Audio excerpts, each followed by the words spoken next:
By Jarrett Renshaw, Doina Chiaku and Mike. Washington, Reuters. Democrats have almost reached an agreement on a social spending bill that is a pared-down version of U.S. President Joe Biden's priorities and plan to vote on that and an infrastructure bill in the coming week, House Speaker Nancy Pelosi said on Sunday. "I think we're pretty much there now," Pelosi said in an interview with CNN's State of the Union as Biden met with fellow Democrats Senate Majority Leader Chuck Schumer and Senator Joe Manchin, who has objected to parts of the bill. No top-line number for the spending bill was likely to emerge from Sunday's breakfast meeting at Biden's home in Delaware, given some of the complicated issues that need to be resolved. Sources told Democrats have struggled to agree on a framework of $2 trillion or less that will allow the House of Representatives to move forward next week on a $1 trillion bipartisan infrastructure bill and set the stage for passage of Biden's larger Build Back Better package. The divisions threaten to derail Biden's agenda on social spending and climate change and embarrass the U.S. president as he prepares to attend the opening of a global climate summit in Glasgow that begins on October 30. Schumer and Manchin are meeting to finalize some of the particulars.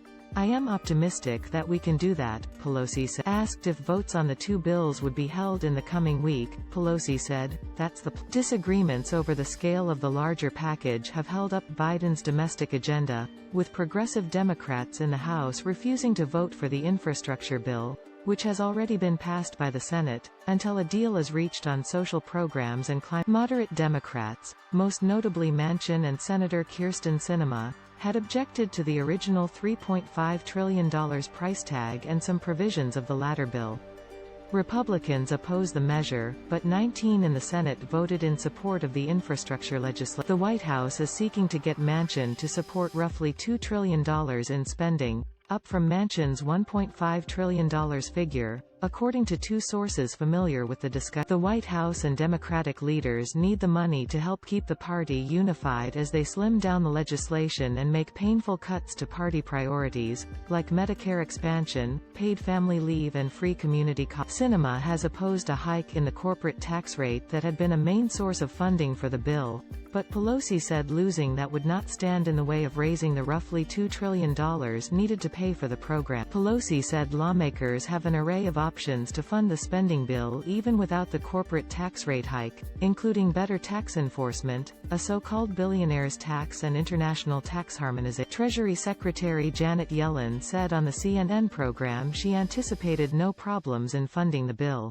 "All in all, it should be relatively straightforward to raise the revenue necessary to pay for this bill," Yellen. The White House is also pressing Manchin to agree on a number of environmental measures after the senator, from coal-producing West Virginia, opposed a centerpiece of the plan that would reward utilities that invest in renewable fuels and penalize those. Democrats are considering a flurry of options, including boosting production tax credits for nuclear power and enhancing credits for carbon sequestration projects, the source. Addressing climate change is a health issue, a jobs issue, a security issue and a values issue for Democrats, Pelosi said. "We will have something that will meet the president's goal," Pelosi said. "I am very confident about that, even though it will be different than what we originally." Reporting by Doina Chiaku, Michael Martina, Jarrett Renshaw and Richard Cowan. Editing by Hugh Lawson and Grant McCool.